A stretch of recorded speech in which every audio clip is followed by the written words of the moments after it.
Konnichiwa, minasan. I have quite a bit to talk about today. If I can, I'm going to try to get it. I arrived here late. It's a very terrible thing for me. No music. You can't hear it.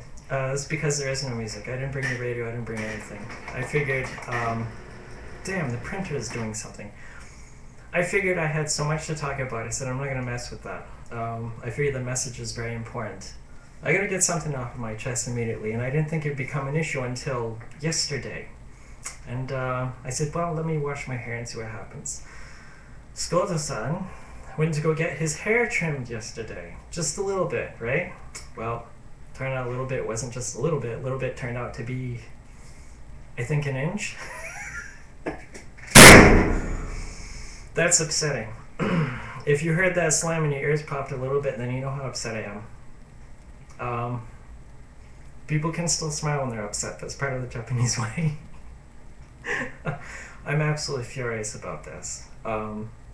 This is another reason why when you go out and you do things, you go out and see people in the world, especially when you're going to have a service done, like to go have your hair cut, right? You think you know the person, yeah. They ask you, how do you want to cut? They take a look at you and they say, yeah, we can do it. You know, and especially the one that I go to, she's beautiful. She's a hot Vietnamese woman, my ex-girlfriend's mom. And I love going to her because she's very sweet and I can talk to her and, you know, it's alright. But the whole time when I'm going to get my hair cut, and I've probably said this before, I'm completely mystified and taken by her beauty and gentleness and gracefulness. And we talk about some stuff, you know, and it's amusing, right? And I'm not paying attention to how she's cutting my hair. So sometimes you have to be very direct with them. I guess I didn't give her the full information. I should have said, alright, well, I usually say, you know, just even it out on the bottom. But when she goes and she's talking to me and she grabs my hair and I'm like completely distracted with this, she goes and grabs my hair and she cuts like an inch off, you know. And I don't really notice until the cut's done. We're done talking about something, you know, take care of business and I pull them out. I don't have much business to take care of because she usually doesn't charge me. She's very good to me. So in return, you know, I usually bring a gift. And that's just part of a Japanese culture thing where you usually bring a gift, you're going to see a friend, you're going to visit. There are several times a year when people will do that. I make it part of my thing. Whenever I go to visit somebody, that's going to be my thing. But especially her, I'll go and bring something nice. So I'm going to probably do that again for Christmas. I consider her family to be my adopted family, and she's my mom. You know, it's nice to talk to Asian women, people that you can talk to about things. But she did cut my hair short, and let me emphasize a point that when you tell people, you gotta tell them. This is all the more reason, because they have no idea. And when they're cutting their hair, somebody's hair, they're cutting it according to gender-specific things. You know, like a guy might want it long, but they might not want it too long. They just might kind of maintain.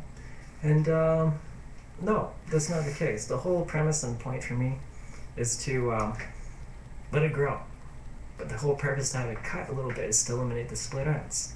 So that happened, and then some.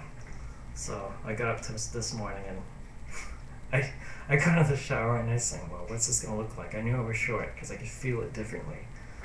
And I was cursing her the whole way. Absolutely infuriated. If you want to know what it's like to be a trans person, right? You need these things. You need certain things. And me, it's always been a fight with the hair. Always a fight. It kills me. It's like, don't even go there. That's the one thing that